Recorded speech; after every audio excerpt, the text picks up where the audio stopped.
Chris Jarvis, thank you so much for joining the BookThinkers Life-Changing Books podcast. How are you? I'm doing fantastic. How are you?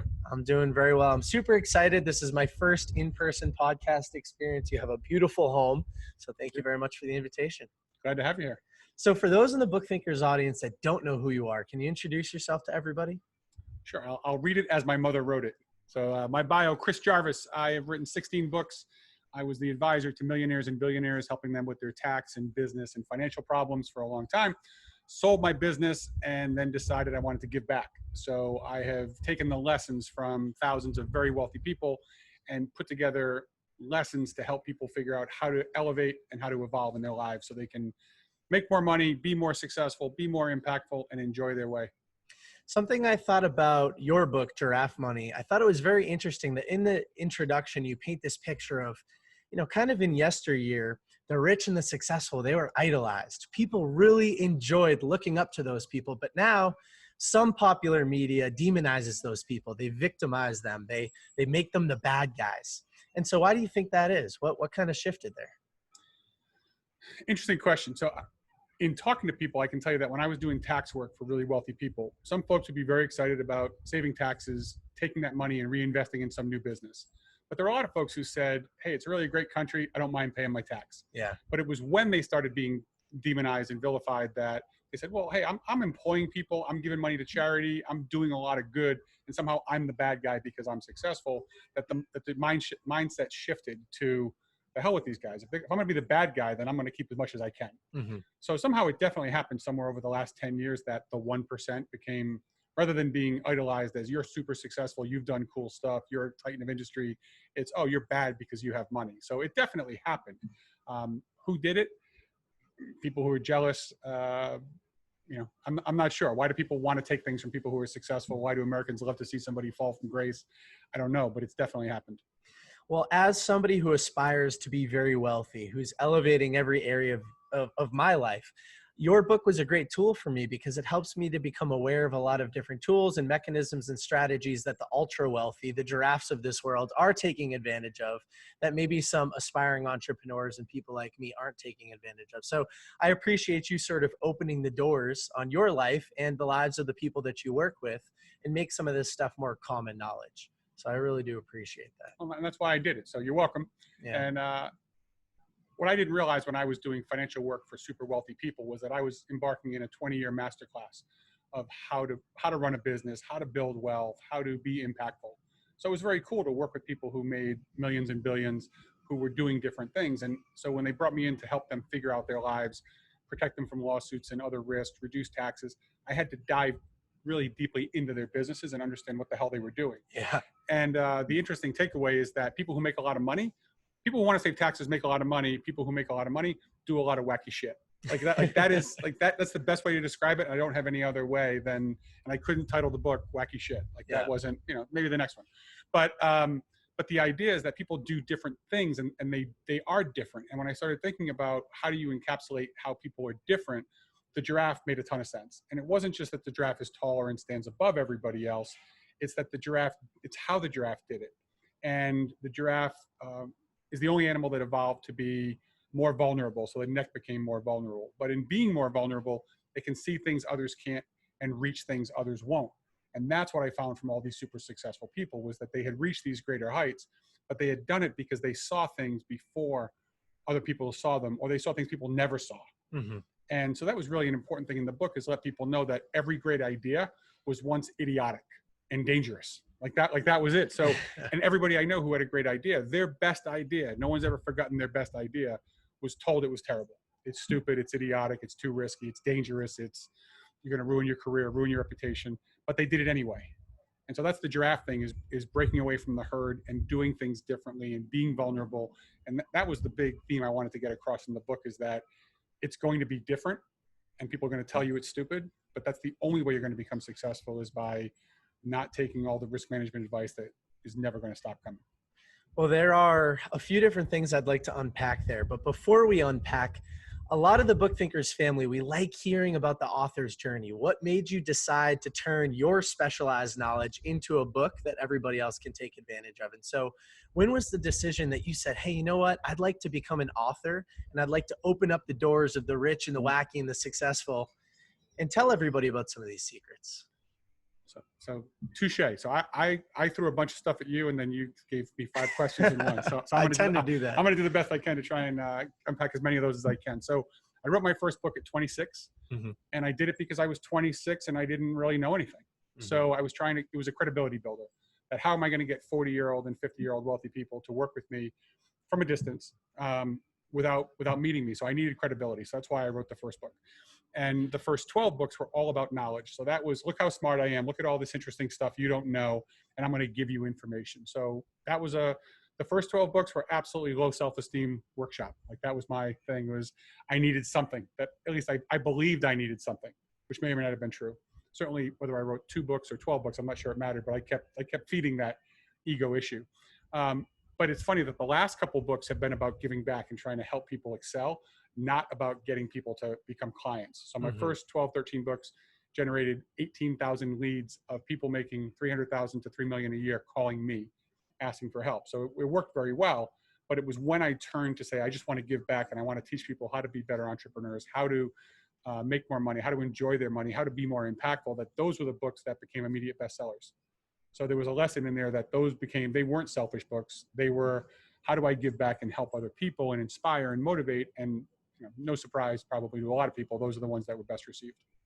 Well, we were having some conversation before we jumped on this, and I heard a little bit about some of that transition from ego and money and leads over to impact. And we'll definitely touch on that in a minute. But before we do that, let's paint the picture of this giraffe metaphor a little bit more for everybody.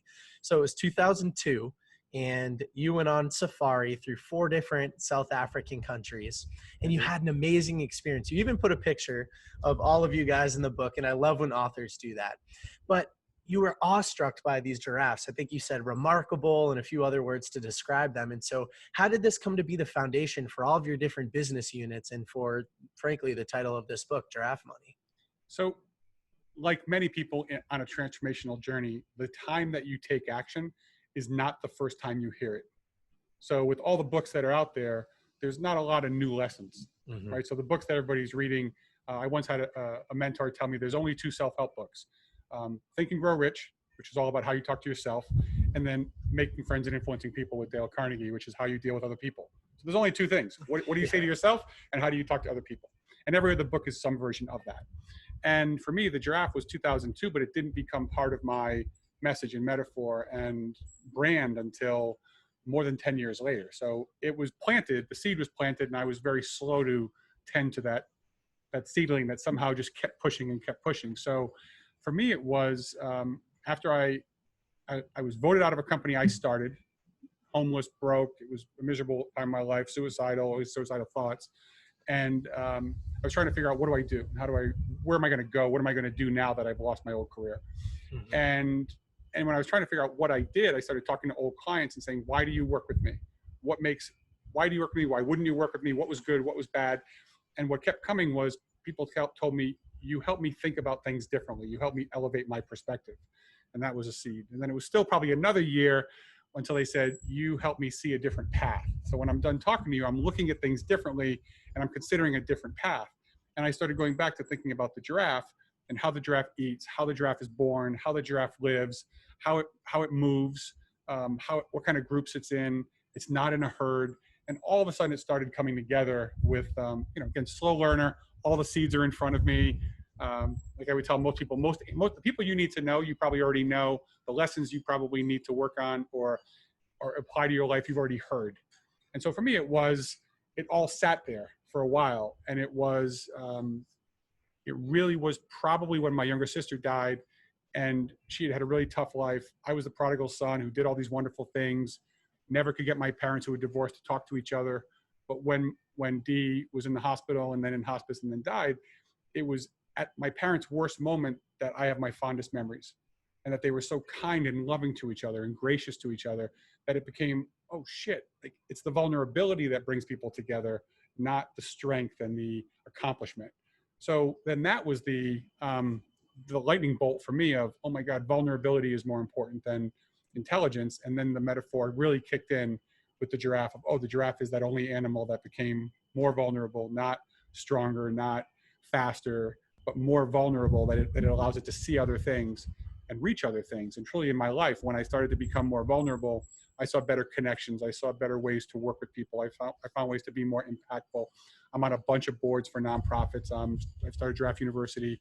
It just all became clear to me. So again, right under my nose in 2002, very cool experience watching and learning lessons, and then going back to my notes and saying, oh my God, that applies to business. Oh my God, that applies to life. Oh my God, that applies to relationships. And then I realized I didn't beat myself up too much for waiting 15 years to see what was given to me. But that's how I found it. Yeah, well, it's a beautiful metaphor. And as you go through the book, for everybody listening and for everybody that's going to pick up a copy, that giraffe metaphor continues to grow and it continues to evolve and cement itself.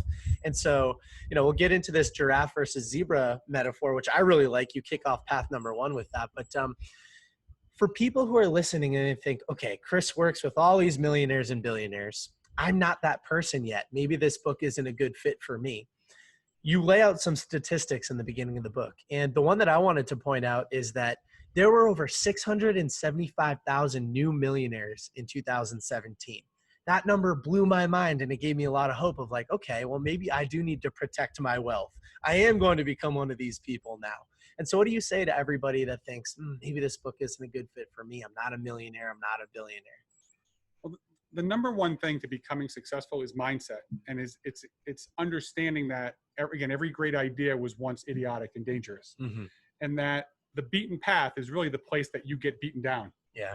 And so don't do things other people do. That's the masses. That's the herd. That's the zebra, which is zebra are in herds, and when the zebra move to greener pastures, they all move. When they stampede, they all stampede. And so for people who are thinking, I'm tired of doing what everybody else does. I'm tired of doing what my parents want me to do, my girlfriend, my boyfriend, my husband, my wife, my neighbors, my friends. I'm just tired of being in the herd. I want to break free. Everybody who's been really successful has had to break away from norms and do things differently. I find that most people want to be financial outliers. Everybody wants to make more money than their friends, but nobody's willing to act differently. I want to be one of the guys, but I want to have twice as much money as the other guys. And so to be successful, you have to do things differently. You have to be somewhat non-compliant. You're going to take risks that people are going to tell you are terrible ideas, which isn't even a bad thing. They're just looking out for you. So when my mother, at this age, I'm 50 years old, I've traveled the world, and every time I'm going somewhere, she's like, be careful. Like, I travel more than you do, but I take it as, it's not that she doesn't trust me, it's she just worries. Yeah. And so I take it as she cares, and that's all I take it as. So for anybody who wants to be more successful, they should just be open to, I should do different things. I can't just keep doing the same thing I've always done and expect somehow miraculously next year I'll sell twice as much. My commission will be twice as big. My company will just give me a promotion they haven't given me. Just because you want it, you've got to be willing to do something differently. So this giraffe is how to be different in life. You want to have more fun, take some chances and do something you haven't done. Try a new restaurant. Ask somebody out that you've been afraid to ask out. Like, where's the risk? Where are you going to stick your neck out? If you don't stick your neck out, you're never going to be able to experience new things. So that's 675,000 new millionaires, 675,000 new millionaires in 2017. Like, that's happening every year. And there's billionaires now who used to own large companies. Now you have billionaires who take bikini pics on Instagram. Yeah. And it really is crazy that you can make money in ways that you never used to be able to make money. You had to start a big company. All the billionaires were over the age of 70, and now that isn't the case.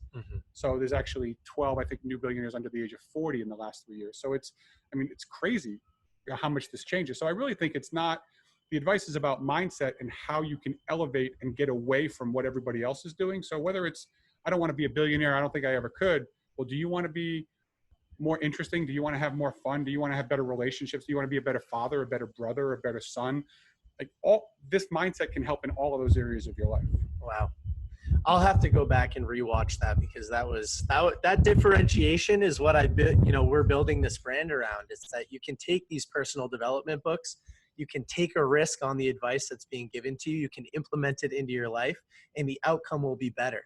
And so for the rest of the interview, here's what I'd like to do. There are 7 paths in the book to elevate your wealth. to elevate yourself. And I'd like to give everybody a preview of each path, but not go too far into it because I want people to buy the book and experience this for themselves. So the first path is, what do giraffes know about money? We already talked a little bit about the giraffe versus the zebra, but you were just talking about you have to take risks. You have to go above and beyond. Do you believe that we are the average of the 5 people that we spend the most time with? 100%. So if your 5 closest friends are really funny, I guarantee you're really funny. And if your 5 people are really thoughtful, you're really thoughtful. And if your 5 best friends are jerks, the rest says itself. That's right.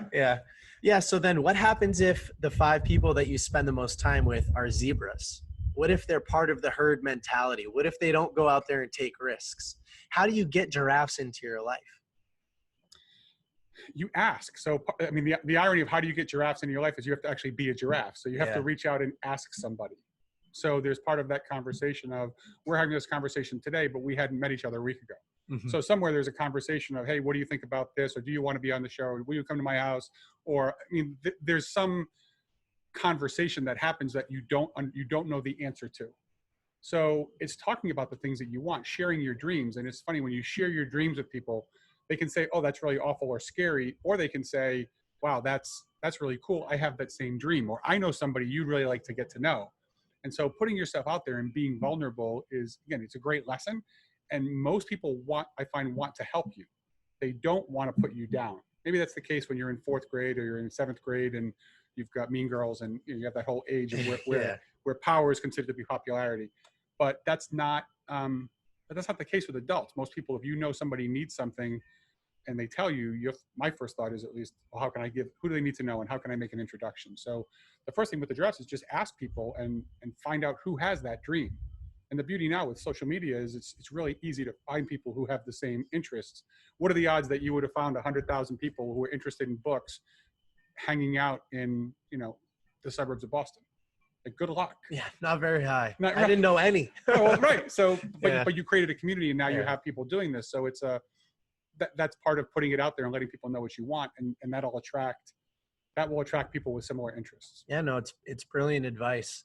And for anybody that does feel like they're the only person in their family or in their group of friends that's into personal development and wants to take risks, like my story started that way. I mean, we got connected. Now I'm here sitting with you. You work with millionaires and billionaires. Who am I? I'm 26. I'm from Boston. I'm from BookThinkers. But that's the risk. You have to start. You need to put the engine in motion, and then the momentum will start to compound for you. Well, and 2 of the big people that I have as mentors, one is Jack Canfield, one is Jay Abraham. I met Jay by executive producing his movie, his documentary. And I remember going to meet him. And one of the things you got from being a producer was some one-on-one time. So I had the one-on-one time with him. And he had a 250-page intake form and said, if you fill it out, I'll give you advice on your business. And so I filled it out. And my team that I worked with in my company at the time said, how many people do you think everybody fills this out? And I said, I don't think anybody's ever filled it out. I can believe And sure enough, when I got to Jay's office, he said, I'm so sorry I didn't look at your form. Nobody's ever filled it out. And it was everything I could do, did not say, I know. But the point was I did the form because nobody else had done it. And I went to see him. And when he asked me about the movie, what do you think about the movie? I was like, I don't give a shit about the movie. And he said, wow, that's so, like, how do you tell somebody who's a big ego guy that you don't give a shit about his movie and that's why you're meeting? And he said, you're a really interesting guy. He said, funny, why did you do it? I said, I did it because I thought if we spent an hour together, you'd want to spend more time with me. And he said, mission accomplished, let's schedule a half day to talk about stuff. And then he told me the story that he did the exact same thing with Jack Welch, the CEO of GE, when he said he cut him off the plane before they had TSA. And he said, hey, Mr. Welch, I just want you to know, I'm Jay Abraham. You don't know me, but I figure your time is worth about $10,000 an hour. Here's my bag full of $10,000. Like, if I could share the cab with you, I'll pay for the cab ride and I'll give you the $10,000. I want to ask you some questions. And so, again, I came right out and told him I'm not interested, not, hey, I can't wait to do this movie with you. That created this kindred thought, which was great. I did the same thing with Jack Canfield, where we had talked about writing a book together for years. And then I went and took his class because I said, I'm going to sit in his class and I'll stand out from everybody else in the training class. And he's trained thousands of coaches. And I'm the only coach who has a business card that says I'm a VP of strategic partnerships for his organization. And I basically said to him in the bathroom at one of the breaks, he said, how's the course going? I said, much better than expected. Like, what did you expect? I was like, nothing. It's like, why are you here? I said, because you and I keep talking about writing a book. together. And if I'm in the room with you for a week, I have a bet that you're going to actually want to do a book with me or do a project with me. He said, so interesting. He's like, yeah, let's have lunch. And then we decided, and then we worked on a book, and I'm his partner on a business. So that came from putting myself out and spending money and saying, hey, I'll just see if this works. Mm-hmm. So some of that is just, and those are people who were further along in their careers than I was. I'm 50, Jack is 76. This is a few years ago. Jay's similar age to Jack, a little younger. And so I just took a chance, and they were happy. They liked that I took the chance. So I think, Lady Luck does favor the bold. Yeah. And I think you have to put yourself out there. Yeah, no, it's a fantastic story. And I receive a lot of inbound questions and Instagram DMs and through other forms of social media about mentorship. How do you reach these people? How do you get access to them? And yeah, it's hard work. You have to go out and ask. You have to put the risk out there, and you just need to go do it. And so I really appreciate you detailing that story. If I can add one thing too for the people at home, if you want someone to mentor you, offer something. Do something for free. You should never apply for a job that's been posted because the job's not worth having. And if you want a mentor, go offer to do something for free. So finding out what somebody needs. And I asked Jay, what's your biggest problem? And he said, I'm bored out of my mind. And I said, I get it. He said, so what are you looking for? He said, I'm looking for something interesting. So like, all right, I'm going to work on an interesting project for you, or I'm going to help you. I offered to move one of his books along and do a bunch of research because he wasn't interested in the research. Yeah. So finding out what somebody else wants and then delivering it to them, you become a value. Then most people, if you do something for them, unless they're psychotic or sociopaths, they're going to want to do something back. So they want to return the favor. So find people and do something for them. Do a research project for someone you admire and send it to them. Or just do a project and promote somebody's stuff and promote it just because you want to promote it. So giving something away for free is a great way to find a mentor, is go give something first. And what does it cost you? It's a way better. Like when I wanted Canfield and I had a promotion for him, we were talking, and before I did the course, I knew on his bucket list he wanted to go to Machu Picchu. So I climbed Machu Picchu, brought his book, took a picture from Huayna Picchu, which is the mountain above Machu Picchu, of me holding the book. And I took it, I blew it up, I put it on the back of a FedEx box with a note that said, when are you going to go? Yeah. And that box got opened. Because I was going there anyway. I didn't just go to Peru to climb Machu Picchu to get Jack. Everybody, you have to go to Machu Picchu. That's right. If you want somebody to open your mail, you should go to Machu Picchu, climb it, take a picture and send it. But no, it wasn't much for me to think ahead of. I'm just going to bring the book, and when I climb, I'll take a picture and then I'll send it, and that'll get them to open the box. And the box was the proposal for the business unit that we're working on now. Mm-hmm. So there's just how do you get somebody's attention? Offer something, do something. He's like, you carried my book to Peru, which was, yeah. So that's just that idea that I was thinking about him before I even went on vacation. Yeah. That was obviously got his attention. Before we transition over to the second path, I've hiked Machu Picchu and Huayna Picchu. How did you do? Because it was a very difficult hike for me. My girlfriend ran up kind of like a billy goat or something, and I was sweating and had to take a bunch of breaks. It's at elevation. If we had done it the first or second day there in Cusco, I would have died. But the fact that we acclimated for 3 days made it manageable. But there was a lot of heavy sweating, and it was very steep, and I have no idea how the hell they moved the stones up there, because it was a lot of work.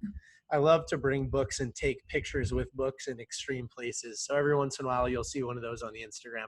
So that's probably a good takeaway for people, is if you want to talk to an author, take that person's book, get a picture of you with that book in some really cool place, the Roman Colosseum. If you're going somewhere, just bring it. I mean, that would be, and just that thinking of you, I'd be shocked if an author didn't respond with, oh, here's some guy on the Great Wall of China. Here's some guy at the White House, the Lincoln Monument, whatever it is. I would think, I would be flattered. Plus, authors are always looking for content that they don't create. We were talking about this before. And so if you can hand deliver content to an author that's high quality, unique, interesting, validates all of their hard work, they get to repost it. They get to tell their friends about it. Like, what a cool opportunity. It's very cool. If someone said, oh, look at me, look what I'm learning with Giraffe Money, or someone's on the beach, or someone's in a place, I will use that because it's way cooler than me holding Everybody my book. Buy your copies and send some crazy pictures. That's right. And I promise to repost all of them. All right. The second path, we'll give a little preview of this one. Stick your neck out to reach higher. The common theme in this chapter for me was the word leverage. It seems like you love the word leverage, and it means a lot kind of in this area of the book. So what are some of the ways that you can leverage yourself to paths to better wealth? I call it sticking your neck out to reach higher. You reach higher by getting leverage. Leverage is when you use a stick or a crowbar to move a rock, or to fix a tire and take a lug nut off a tire. But it's also leverage how you grow a company is you get other people to do work for you because you only have 24 hours in the day. So, but if you have 10 people working for you, you have more than 24 hours in a day. So the key is you have to let go of all the things that you've been choking the shit out of and trying to control. You have to let other people do the work. And so that's where you're sticking your neck out, because it's one thing, if you do every conversation in the company, you know how they'll go, but you can only have so many calls. So you have to allow other people to do other things. You can't do everything because it just won't get done. Mm-hmm. So the only way to grow is to leverage other people's efforts, which means you have to take chances on other people. So you have to leverage other people's efforts and other people's expertise and realizing things won't go the way you want them to go, but you can't just work hard. Working hard is a fool's game. And I'm not saying to be a lazy piece of something. I'm saying you need to just realize that other people can do things and get away from doing all of it. Yeah, I loved in my little notes here next to leverage, I wrote work smarter, not harder. And I love the 80-20 principle. Define the 20% of activities that are going to lead to 80% of the impact, and then outsource everything else. That's the low impact stuff can be done by everybody else. And that's how you can create more leverage. There's another analogy in this chapter I'd love to have you elaborate on a little bit, because I never thought about planning my financial future this way. Use a construction analogy. The bigger a project, the more creative that team is going to need to be, working with subcontractors and contractors and coordinating the timelines of all these different people. The more wealthy you plan to be, the more time you need to spend planning out your financial future. And the more, yeah, so think of it very simply. There's the two of us. So in our conversation, we only have one interaction. How do we interact with each other? Mm-hmm. If we add a third person, now there's the two of us. There's you and the third person, and there's me and the third person. And then you add a fourth person, and it goes up exponentially.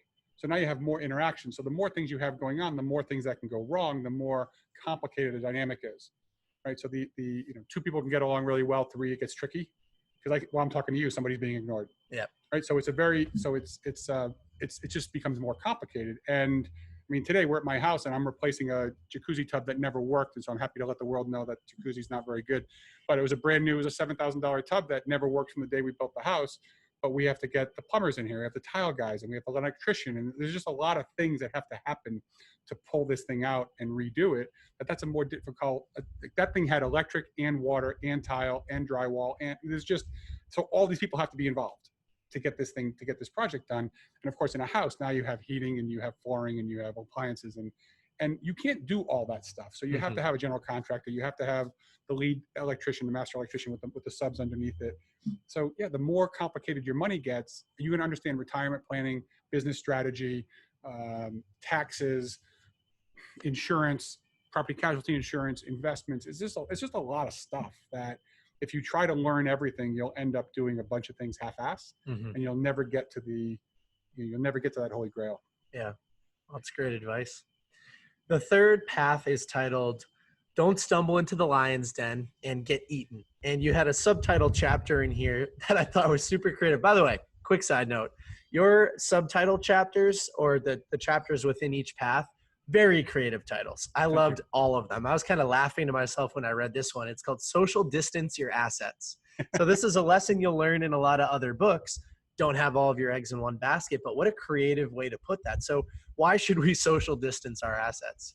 Well, the idea that you wouldn't, whether it's a business or it's personal assets, that if you had everything in one, let's say you had all your money in your company and somebody sued you, or the company went out of business, or you had an issue, let's say it's COVID, and you personally guaranteed all the debts of the business. I wrote a lot of books on asset protection early in my career, working with a lot of physicians, that it's like cooking a stew or a gumbo. If the shrimp is bad, the whole thing is going to hell. Mm-hmm. So this idea of having different entities, and every business should have an operating entity, a marketing entity, an intellectual property entity, and you cross promote things, that protects them. So if something goes wrong, you don't lose the assets. The famous example in the asset protection world is a restaurant. Somebody owns all the equipment. Somebody manages the restaurant. Somebody has the lease. Because the most important thing in a restaurant is location, location, location. So if the lease on the corner of Smith and Main is really valuable, somebody owns that and then subleases it to the operating company. The operating company leases the equipment. And so what happens then is if you're going to sue somebody because someone dies of food poisoning, you sue the operating company. You don't sue the leaseholder, and you don't sue the person who owns all the equipment. So the benefit then is you own the company that has no money. It has overnight receipts is what loses, but you still have all your equipment and you still own the lease. Mm-hmm. So that's just a way to get past mistakes and make sure one silly mistake doesn't wipe out everything you have. Yeah, I recently started to invest in multifamily real estate properties. And the little group that we put together, right up front, I learned, hey, every single property needs to be under its own LLC. Because if something bad Well happens done. over here and it all burns down, you don't want it to impact this property over here. And so it's another kind of good example of social distancing your assets. Correct. Yeah. Under this chapter, you also said something. You said our single greatest asset is our future earning potential. And I had never heard that before. And so disability insurance is a small thing that a lot of us don't pay attention to. Right. So I'd love to have you talk It a is the little bit least about that. utilized. I mean, insurance is boring as batshit. And that's a guy who owns an insurance agency, and it's just not that exciting. And I was an actuary who made rates for insurance companies, and that was my earliest career. But disability insurance, it's how you protect your income when you can't work. So it's not just Aflac. This is what happens if you dive into a pool and break your neck. What happens if you get leukemia? What happens if something happens? You get some neuropathy or somewhere that you're a surgeon and you get carpal tunnel. Mhm. That it's your future earning potential that's so important. It is the number one thing that I see people not doing, not buying enough disability insurance. So people have $10,000 a month of disability, but their expenses are $30,000 a month. So we work with a firm out of North Carolina that does a lot of Lloyd's of London stuff. So we've been able to get people $50,000, $80,000 a month of disability insurance for the high earners. But people just miss this whole disability thing. They just don't pay attention to how they protect their income, which is their single greatest asset. Beyond, like, disability is actually worse than death. The person's still in your family, but they're an expense now. So you still eat. Tough. No, it's horrible. So I'm just saying it's probably the most common. It's the least insured, most commonly under and uninsured item of any family, wealthy or otherwise, in the United States. Well, don't stumble into the lion's pit and get eaten. It's all about protecting your downside. And there's one more area in this chapter that I wanted to talk about, which is a little bit of a touchy subject for some people. It's divorce planning. Why should we divorce plan? Because sometimes I have debates with my friends about this. The subject comes up and they say prenups are the worst thing ever. You're planning to get divorced, yada, yada, yada. Why should we spend time divorce planning? So most of the divorce planning we do is actually with the parents. So it's a very touchy situation for, imagine your daughter comes to you and says, hey, I'm getting married. And you're like, great, get a prenup. She's like, I hate you. Like, that's how that all goes. So they want you to be happy. So what the solution that most wealthy families that I work with use is they set up a separate trust for the child. So when parents leave money in trust for their kids, the kid doesn't need to agree to it, nor do they have to get the spouse to approve it. So if you're my son and I leave a trust to you, I can leave a trust where you then would have access to the money for certain things. But if the person divorces you, that money is still your trust. Or we allow you and your spouse to borrow money from your trust at 1% interest. So then when you get divorced, if that happens, you and the spouse will each owe money back to your trust. Mm-hmm. So there's little things you can do that don't cause the emotional ripple. So this is a thing about, we talked about this with Giraffe University earlier today and being the giraffe, and this idea that all these parts of your life are connected. So you want to be smart with your money, but not be really mindful of what is the cost of money. So this idea that you want to protect your family money, but you're going to make your kids hate you and you're going to distance yourself from your future ex-children is not valuable. So there's a way to do it without having the difficult conversation. Intergenerational divorce planning. Without the aggravation. Without the aggravation. Oh, it's very important. So the fourth path is don't waste energy playing with the zebra. And so there was a lot of discussion in this chapter that said traditional retirement planning for an employee is a waste of time. It's never going to make you wealthy. And you kind of take a stance against that. And there are some alternative ways that a company can incentivize employees. This is something you spend a lot of time doing and consulting with other businesses. So what's that all about? Well, the issue with retirement plans is the people who tell you have to have a retirement plan. You have to save for retirement. People want you to have a retirement plan. A friend of mine, client of mine, good friend of mine, had 500 employees that worked for him over the years that quit or left his employ. He said every single one of the 500 cashed in their 401k within 30 days of leaving his employ. So what I took from that was people say they want the retirement plan, but they actually aren't using it. So the problem with these traditional retirement plans is you have to give money to the employees and they don't even want it. So it's really expensive and time consuming. And the entrepreneur is saying, I'm spending all this money and they don't even care. Mm-hmm. So if I could give you $3,000 toward your retirement, or I could give you another $1,500 as a bonus at Christmas, what would you want? And most people they should want to save for their retirement, but it's not my job to be everybody's parent. Yeah. So if the staff would rather have $1,500 in cash or $2,000 in cash instead of $3,000 in their retirement plan, it would save you the money to just give them the cash. And this goes to all the marketing consulting I do, which is ask people what they want before you give them things. So I would like to give you a mic. I already have a mic. Yeah. I like, what do we ask? What do people want? Don't give them things they don't need. So with this retirement thing, what do people really want? What do they really need? And then if you don't do a traditional retirement plan as an executive, you get to do much more creative things for yourself that allow you to put more money away and grow more money. So it's really there to just get them thinking. It's really to get people to think about giving your employees what they want. Some want, like anybody, some want positive affirmation. Some want cash. Some want more time off. Right? Your generation is much less into I'm going to work 100 hours and make more money to I need work-life balance. Yeah. I want to have the ability to have impact, which I love. But people say, well, they shouldn't want that. Well, just let them want that. If they don't want to work 100 hours, then let's find a way to make this work. So it really is about trying to align making the rewards and the incentives for your people aligned with what actually matters to them, instead of giving them shit they don't want and then wondering why they don't jump through hoops. Yeah. You just mentioned the word impact. It's something we talked a little bit at the beginning, and I said I would come back to it. So now's a good time. Let's trace our steps back to the beginning. Why do you care so much about impact now compared to you cared about money and leads and all of those other things before? Like, why is impact so important to you today? Why is impact so important? There's a lot to that. Some of it is once you've had an opportunity to impact somebody's life and you've seen it, it's really hard to undo that. Mm-hmm. So, I have a problem of a thought comes to my head and then I'm going to spit it out even if it isn't right. So it's almost, it's like a drug. It is truly, I've had the drug and felt the high. So now I can't unfeel that. So I'm not suggesting anybody, watch this on Molly or E, but the idea is like, once you feel this euphoria of doing something, how do you not enjoy that? And so I've made a lot of money and done a lot of things and maybe didn't feel so great about it. But then when you impact somebody's life and think, oh my goodness, I helped this person launch a company, or I helped this person start a charity or do things to help other people. For me, the high of watching them light up so that they can help more people, to do good things is one thing, but to help people do things for other people, to me, that's the combination of leverage and impact. So I'm on a lot of boards with nonprofits and I give a lot of time to help them.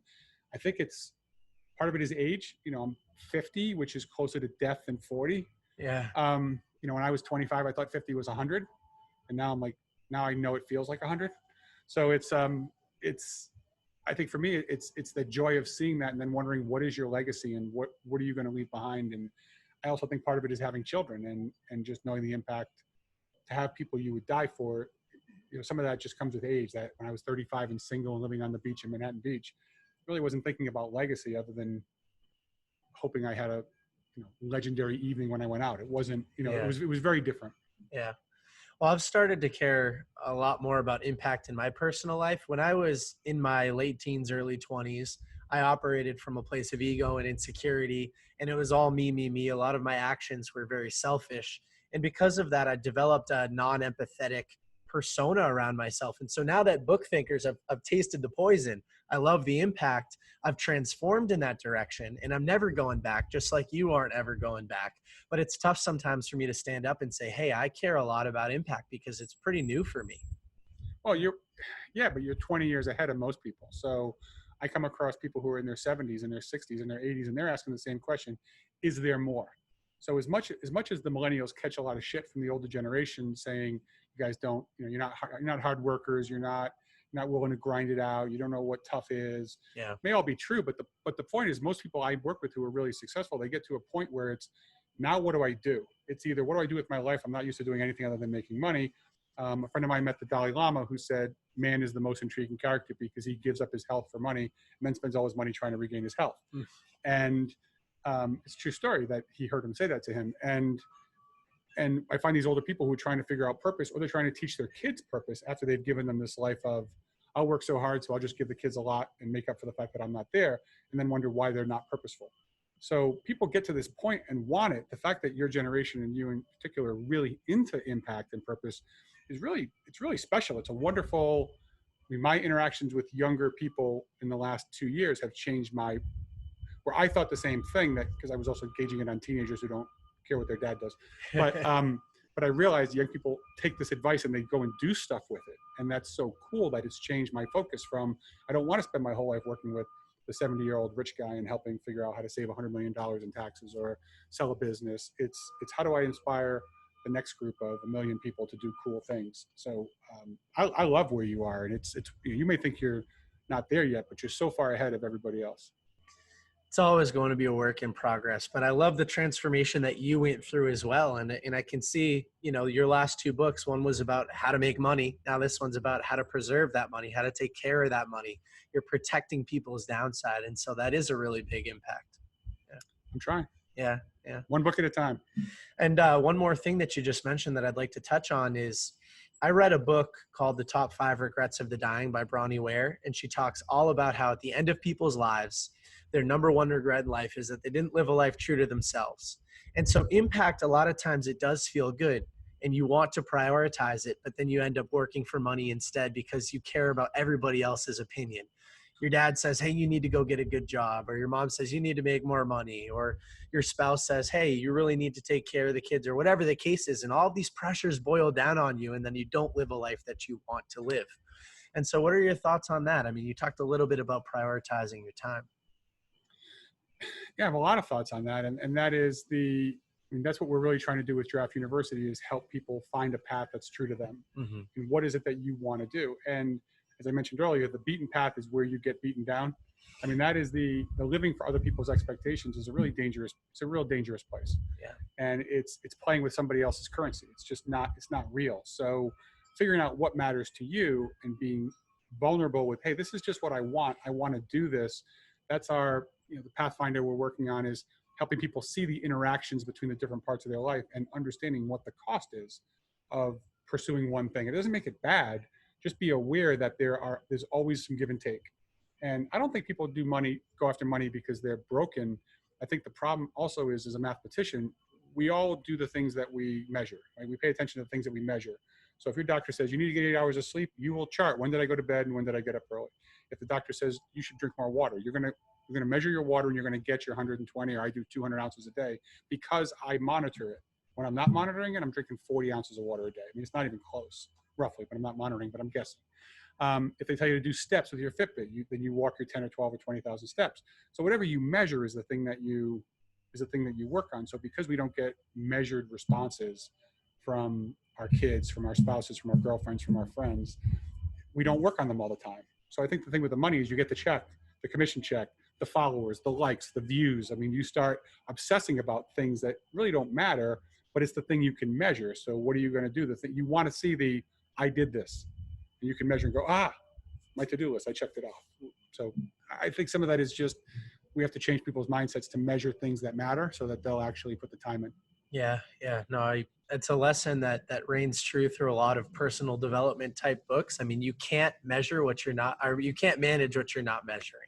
I really like that. So let's go back to the paths. The fifth path here: teach it to plan and feed it for a lifetime. In this chapter, money helps us make more money. That's something that you touched on. It's something a lot of other people debate back and forth about. So what was that whole section of the book about? So in the 6 Secrets to Leveraging Success book, I talked about the thing that gets you here will not get you there. And essentially, millionaires, doctors, lawyers, salespeople make terrible millionaires because they make money by doing something, whatever that thing is. They work hard, they try hard, they study hard, they're diligent. But then you get to a crystal ceiling and you just can't go any further. Mm-hmm.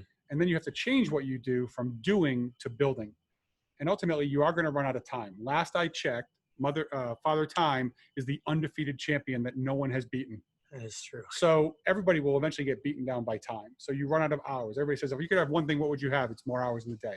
So you could do what? Do more shit. Well, how about if you just were more effective with the time you had and did less? So you get into Tim Ferriss, one of your idols, and you get into the 4-hour work week of, hey, if I can do it in less, why don't I do it in less? Which reminds me of the old show, Name That Tune, which maybe your audience doesn't know. But it was a game show where you would guess a song and you do it on the number. I can do it in 6 notes, 5 notes, 4 notes, 3 notes, and then the piano would be ding, ding, ding, and someone has to guess the song. So this is a Name That Tune game of how do you do everything in less. So this whole chapter, this path is about how do you do things more efficiently so you can do all the other things you want in your life. Because if you're just doing one thing and you're busting tail on that, you're going to have to give up other areas of your life.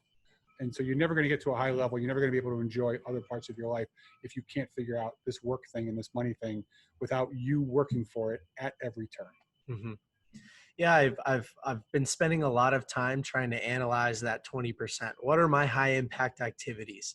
What are the things on a daily basis that I should prioritize that can have the biggest effect or outcome on the business or whatever I'm focusing on? It might be on communication or improving the podcast or whatever the case is. So it's a big chapter. And the compound effect matters too. The more you can walk in that direction, the faster you'll gain momentum. The more you can focus on leveraging high impact activity, the faster. So it's a really cool chapter. All right, the sixth path, stretch your advisors for your benefit, and use this great metaphor around doctors. And this is something that I've been realizing more and more. Okay, so you don't go to the same doctor for every health issue, right? You don't go to your optometrist when you have a broken bone, or you don't go to your cardiologist when you need stitches or something like that. So why do people think, okay, I might need a financial advisor, but then they think that person is all encompassing? Well, some of it is they're afraid. Sometimes they're afraid to question people's advice. I find that with accountants all the time. People don't want to question the accountant. And accountants don't give tax advice. They give tax reporting advice, which is very different. Mm. And that this is a big thing that we're doing with Giraffe, you and I do in a lot of the teaching, which is ask people to question, try and understand what is an industry and what's the purpose? What's the person you're working for and what are their motivations? And so, for example, the legal system is not built for the plaintiffs and the defendants, it's built for the lawyers. The political system is not built for it's not built for the people, it's built for the politicians. But, so every industry is built around the people it's built by the people in it who are working in it. And so this whole thing with accounting, when you understand that the accountant's job is to do your return, and they're generally very risk averse people. So for them, they ask your accountant, what's a great year? And if the accountant says you not getting audited, that means the accountant's not going to take a lot of chances. Yeah. If that's how they measure it. But you might measure it as I want to pay as little taxes as legally obligated, which is very different from I don't want you to get audited. Because the easiest way to not get audited is just pay all the possible taxes necessary. So this with advisors, they just don't ask. They don't push them to say, I'm going to bring in somebody new to look at the work. I've been brought in numerous times to do a second opinion. I always find problems, and it's oftentimes because there's miscommunication or advisors don't talk to each other. People don't think of it. They're like, oh, I don't want to bother them. I don't want to get a bill. Like if you're not going to call your advisor because you're afraid of getting billed for the hour, you have the wrong advisor. Yeah. You should be thinking, I'm going to spend $300 and I'm going to get $9,000 of value. Not, I'm just going to talk to somebody and get $300 a bill. So some of this is not understanding how it works and not setting the expectation with the advisors of, I need you to do this. How are we going to interact and what do I expect from you? And that comes just from not knowing. And I read a book recently called The Path by Peter Malouk and Tony Robbins. And Peter had a really interesting line. He basically said that financial advisory as an industry now is one of the only industries where you can go to get help. But if you don't seek out the right advisor, you can come out worse than you win it. Because a lot of people now, they don't have financial advisory degrees, but they claim to know everything. They'll say, hey, I can sell you insurance. I can manage your estate. I can also do X, Y, and Z. Let's do retirement planning. And it's way too much. You need to be specialized. So do you see that a lot? Do you have people who want everybody that want you maybe to take care of all of the problems, whereas really it should be a team? Well, yeah, I think one of the challenges we have in service is I'll call it the Amazon effect. And that is everybody's getting super subspecialized. So whether it's Strength Finder or it's Amazon. Amazon is great if you know that you need part 123652, or you need 8 AAA batteries. Like it's easy to go put it in there, find the price, who's going to deliver it by tomorrow morning at 8 o'clock. But when it comes to service, it's not so easy. You don't know what you want. And one of the big challenges you have is that because of a lot of the rules, attorneys aren't going to touch financial topics because they could have liability and they get no financial benefit. Financial people aren't going to talk about the insurance products. The insurance people aren't going to talk about the financial products. And the accountants aren't going to talk about any of this stuff. So they're all working in silos and nobody's paying somebody to oversee all of it because they're worried about the expense, not the value. And I have a certified financial planner designation, which I got years ago. And the difference between a certified financial planner and a financial advisor is a certified financial planner, like an attorney, has a fiduciary duty to the client. I have to put the client's interest ahead of my own. I have to disclose any potential conflicts. A product salesperson or an investment person doesn't. It's just, the only test that they have is, was this suitable? So did I sell you something that might make sense for you given your circumstance? Could it be seen as possibly valuable? Not, I have to put your experience ahead of mine. I'm not doing a lot of fee-based financial planning for clients these days, so I'm not trying to pimp that out, but that is finding somebody who is a CFP, who has a fiduciary duty, meaning your interests are ahead of mine. The CFP board has done a horrible job at letting people know that there's a fiduciary duty. This is the person who has to take care of you, or you can successfully sue them by putting their interest ahead, versus somebody who just sells you something with a really high commission. Mm-hmm. So I see it all the time. It's a really big issue that advisors who are looking for the money, who are pushing for, I'm doing a sales training tomorrow for 500 advisors for one of the big insurance companies, and trying to help them better connect with their clients, because they want their people to be awesome advisors, but they get paid for selling product. Yeah. So again, like, I want you to do everything you can for your client, but I'm only paying you when you sell things from this pile. Well, then what the hell is that person going to do? That's all you get paid for, is when you sell these 3 products, but I want you to do all this wonderful stuff. If you went to a restaurant and told the waitress or the waiter you only get paid for the spaghetti and meatball dishes you have, but we really want you to give people whatever they want, you're gonna hand out a lot of spaghetti and meatballs. Yeah, I interviewed with a couple of those big companies right out of school, because I went to university and I got a degree in marketing, and I focused a little bit in sales, and then I ramped up the public speaking, and that's a good fit. You can go sell insurance, or you could go sell financial advice, and yeah, it's tough when you have to recommend a product that might not be the best fit just because you know you're going to get paid for it. Or get paid more. So there are incentives and there are trips, and I've been a top advisor at multiple places, but I'm working with some client who just happened to need the insurance. So I sold a lot of insurance after I helped somebody sell a company, or after I helped them do something else. And for me, that was, I'm going to add a lot of value, and then I'll go ahead and do this commission thing, but I'm going to disclose what I make. Not everybody's in that position. But there is an enormous conflict of interest in the commission sales world. And what's really bothersome, again, this is an industry I spend a lot of time in. They've pushed for commission disclosure, where you have to tell people what you make and say, hey, there's 2 products. This one I might make $10,000. This one I'll make $5,000. Mm-hmm. If you're going to make a different amount, I would think the client would want to know which one might I make more money, so you can gauge whether or not I might be skewing you one way or the other. Sure. And they fight it down and spend a ton of money saying we shouldn't do that. And my thought is, don't be afraid of making money. So there's just these awful conflicts that people don't even know exist. And that was the other chapter earlier, was ask the questions and try and understand how these industries work. Not because you don't want to work in them, you just want to understand the potential biases so you can prepare yourself and not make terrible mistakes and not end up worse off than if you hadn't hired anybody. Yeah, don't fall in the lion's pit and get eaten. That's right. And for the average person who's not spending any time planning their financial future, a book like this is a fantastic fit. It introduces a lot of subjects like disability insurance that the average person isn't thinking of. So thank you for writing it. Really appreciate it. Thank you for reading it. Yeah. All right. The 7th and final path that we're going to talk about today on the podcast, achieving your desired giraffluence. And I'd like to have you talk about this equation, E plus R equals O. Ryan and I, on the drive over here, we had a big conversation about this equation, and we actually ran a couple different situations that we've had in the past through this filter to look at, okay, what could we have done better, or this is why that went really well. But anyway, before I ramble too much farther, let's have you describe the equation to everybody. Yeah. So 2020, I've done a number of events, webinars, whatever you want to call them, shows, where I say 2020 is the best time to start a new company. It's the best time to launch a new product, to launch a new podcast, do something else. And people say, you are crazy. We have political issues. We have social unrest. We have COVID. We have things closed. What are you talking about? This is a terrible time to do anything. 2020 is awful. And my response is, well, let's think about where we are. It's the E plus R equals O is event plus response equals outcome. So there are events in our lifetime. And then after the event is your response to the event. And then the sum of those 2 things is the outcome. Something happens, what do you do with that? How do you get there? Yep. And ultimately, of those 2 things, the E and the R, which one can you control? You can't control the events. You can't, we don't know who the president's going to be. As of this, we don't know, but it's going to be one or the other. And then either way, I get to sit there and you can bitch and moan and complain that you liked or didn't like the answer.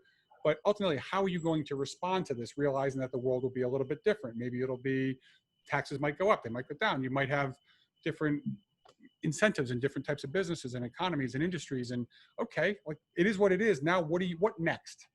I don't care what happened, what next? So if you want a different outcome, you should be focusing on the response, not on the event. The event happened, it's over. Now, what can you do?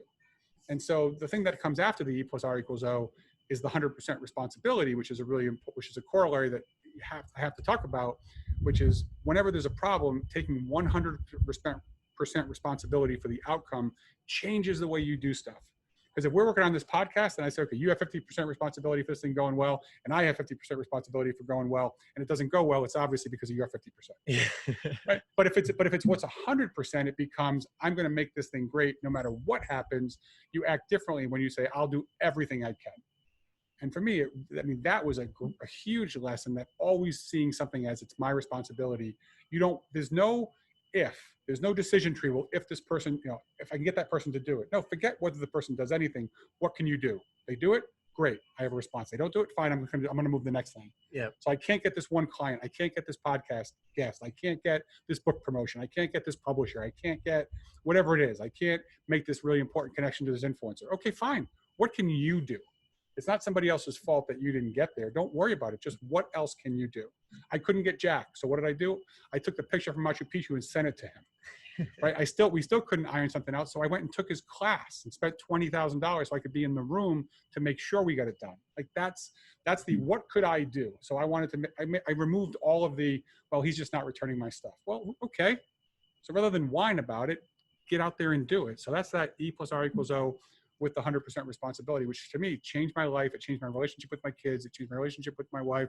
I mean, it really was groundbreaking for me in a personal way, not just in the financial way. I've sort of adopted this equation into my life over the last couple of years, but through the lens of Stoic philosophy.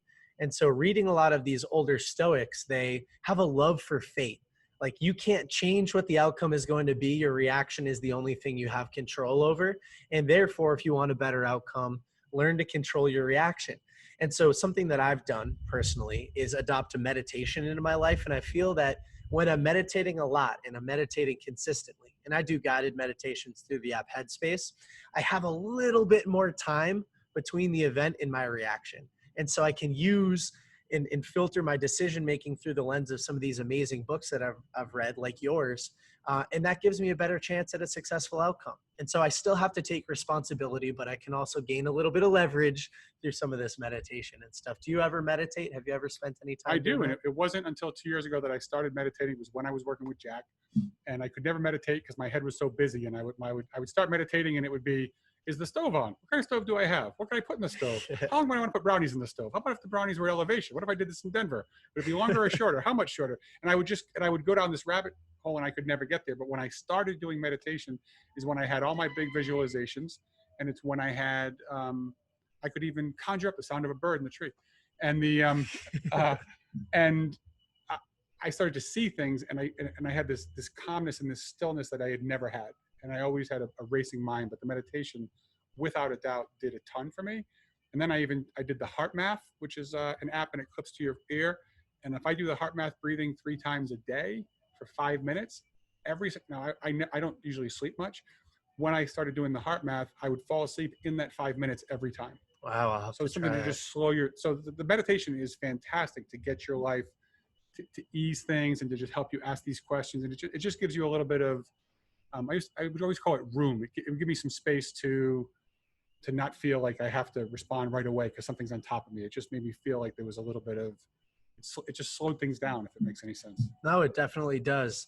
Well, this has been an amazing conversation. My first in-person podcast interview with a guest. So thank you very much for coming on the show.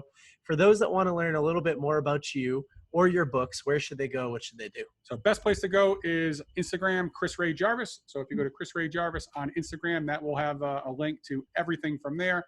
If you want to find out a little bit about me and you didn't quite get enough of me, then chrisjarvis.me online. So check chrisjarvis.me and Chris Ray Jarvis on Instagram.